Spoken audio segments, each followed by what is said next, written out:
예수의 죽음과 속죄. 고린도후서 5장 19절에서 20절. 성금요일은 사람들이 일반적으로 생각하듯이 기독교의 가장 중요한 절기는 아닙니다. 가장 중요한 절기는 성금요일에 십자가의 처형을 당하신 분의 부활을 기리는 부활절입니다. 예수님이 감당하신 십자가의 죽으심은 충격적인 사건이기 때문에 우리가 축제를 벌여야 할 이유가 없습니다. 십자가의 죽음은 로마 시대에 가장 잔인하고 가장 고통스러울 뿐만 아니라 가장 굴욕적인 처형 방식으로 범법자를 나무에 매다는 것이었습니다. 그래서 이미 유대율법은 이렇게 선언하고 있습니다. 나무에 달린 자는 하나님께 저주를 받은 것이다. 신명기 21장 23절. 바울은 이 문장을 갈라디아에 보낸 편지에 인용했습니다. 갈라디아서 3장 13절. 십자가에 달린 예수님은 하나님에게 저주받았다고 말합니다. 예수님을 대적하던 이들은 예수님이 당하신 십자가의 죽음을 하나님과 똑같아지려 하다가 받은 벌이라고 생각했습니다. 그런데 죽은 자로부터의 부활 사건을 통해서 모든 것은 새로운 국면으로 돌입했습니다. 말하자면 부활절 아침의 빛은 빛으로 변화한 것입니다.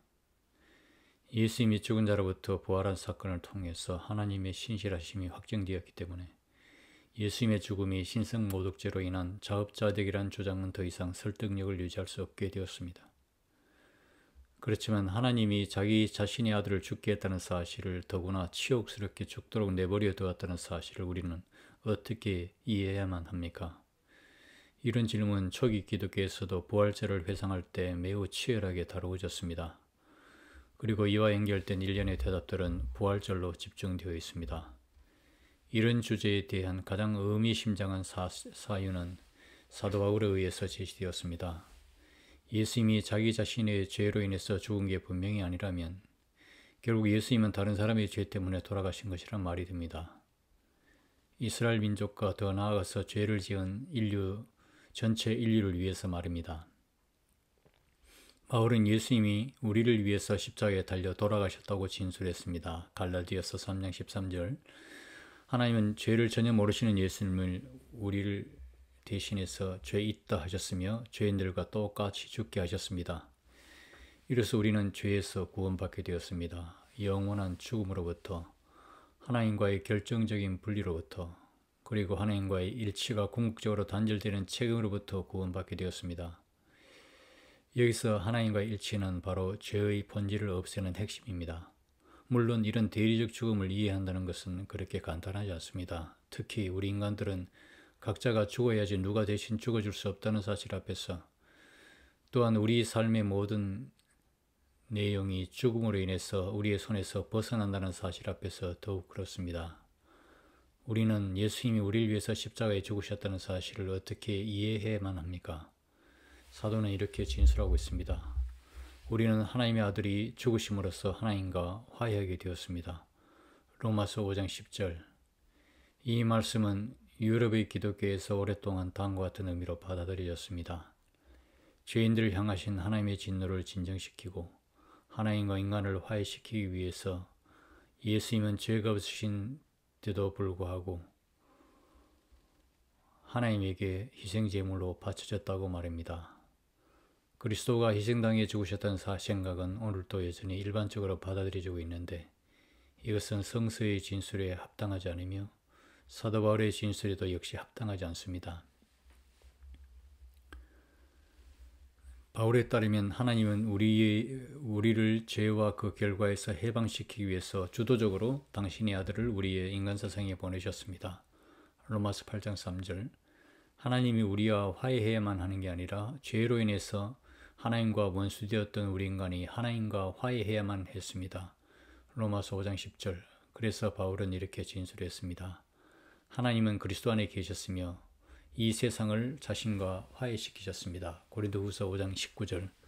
이 말은 물론 예수 그리스도의 죽음과 연관됩니다. 왜냐하면 바울이 말하고 있듯이 예수 그리스도의 죽음 덕분으로 하나님은 우리의 잘못을 묻지 않으시기 때문입니다.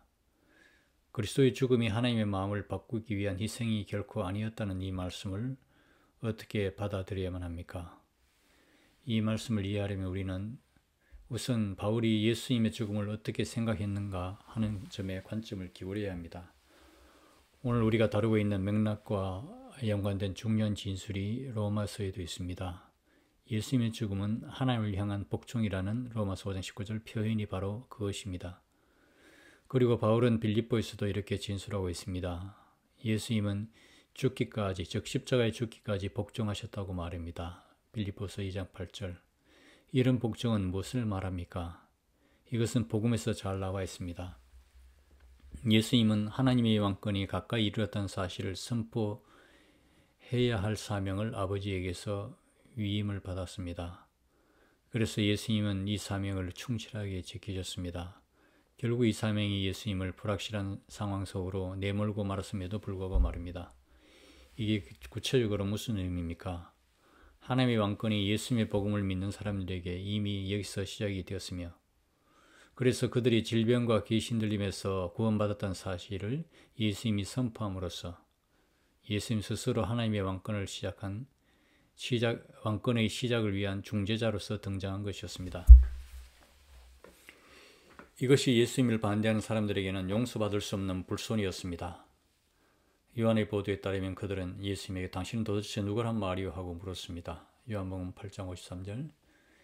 예수님은 사람에 불과한 주제에 스스로 하나님과 같아지려 했단다는 것입니다. 요한복음 5장 18절, 10장 33절. 이것은 예수님이 자신의 복음 선물을 통해서 불가피하게 빠져든 불확실성입니다.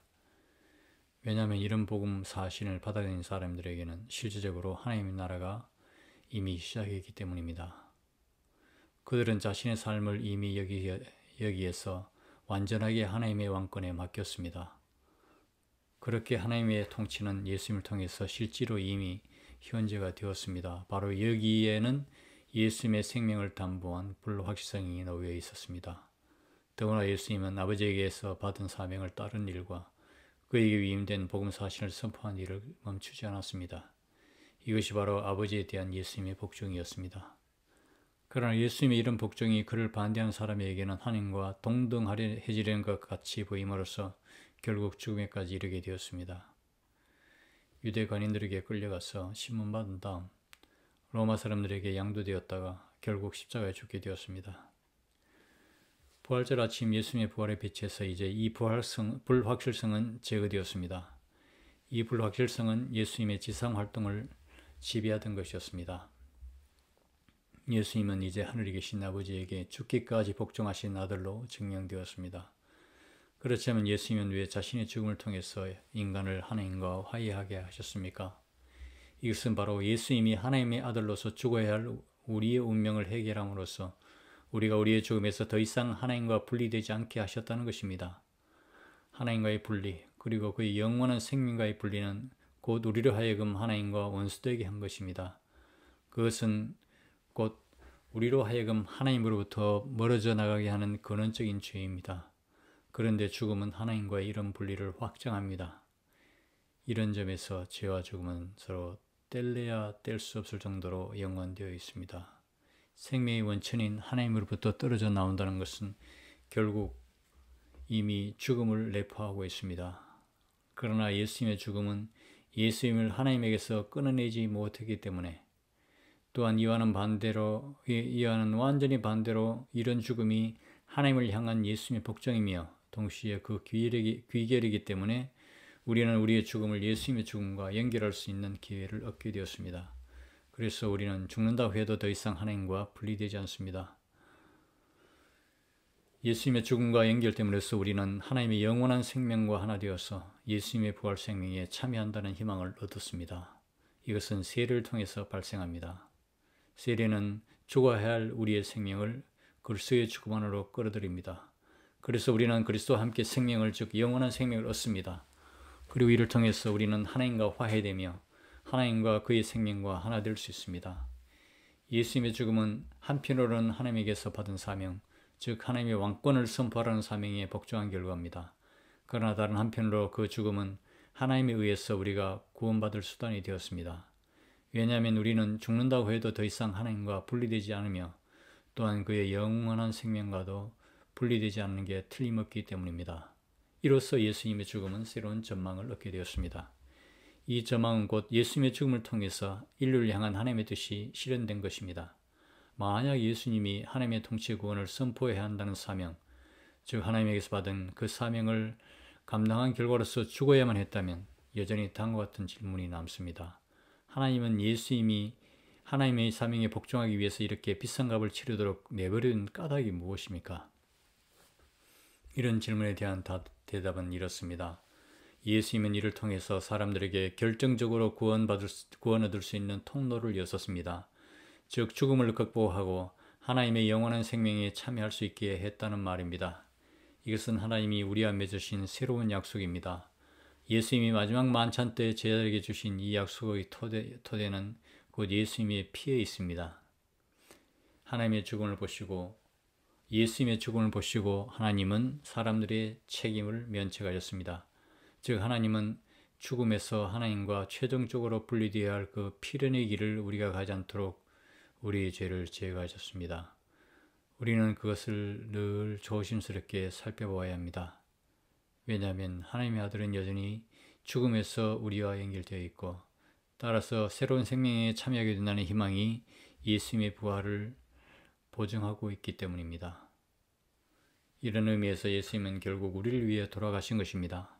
그는 자신의 생명을 하나님에게 복종하는 데 바치셨습니다. 그런데 이것은 곧 우리를 위한 것입니다. 우리의 구원을 위한 것, 하나님과 분리되는 모든 것을 돌파해서 하나님과 그 생명과 우리가 하나가 될 수 있도록 하기 위한 것이었습니다. 따라서 우리 모두는 예수님의 죽음을 거듭해서 감사해야 할 이유가 있습니다. 예수님이 우리에게 물려주신 성만찬에 참여하면서 우리가 감사를 드리듯이 말입니다. 우리의 모든 생각을 뛰어넘으시는 하나님의 평화가 여러분에게 함께 하시기를 바랍니다. 우리의 생각과 마음을 예수 그리스도와 하나가 되도록 보증하는 그 평화가 말입니다. 2000년 금요일 미엔헨 마테우스 교회